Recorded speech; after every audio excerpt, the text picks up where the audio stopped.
नमस्कार मित्र आणि मैत्रिणींनो. आपल्या जीवनामध्ये घरगुती गोष्टींमध्ये आहे ना, थोडी काटकसर आणि थोडी समजदारी वापरली ना, तर आपलं जीवन सुखी होण्यामध्ये काहीही अडचण येत नाही. बघा, हे जे पावाचे तुकडे आहेत बघा, हे बघा, कडा आहेत पावाच्या.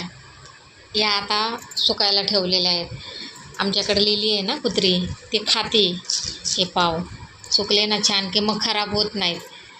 मग जे हॉटेल व्यावसायिक आहेत ना, ते सँडविच बनवताना ह्या कडा काढून टाकतात.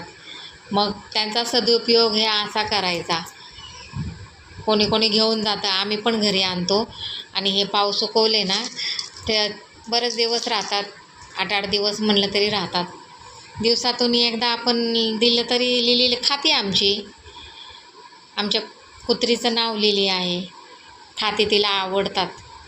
अशा पद्धतीने आपण थोडी काटकसर करू शकतो आणि नुकसान पण होत नाही, बचत पण होती. तर सर्वांनी असा विचार करायला पाहिजे, थोडी काटकसर करायलाच पाहिजे. बरोबर आहे ना मित्र आणि मैत्रिणींनो. माझी जर रील तुम्हाला आवडत असेल तर लाईक करा, कमेंट करा, मला फॉलो करा, सबस्क्राईब करा. धन्यवाद.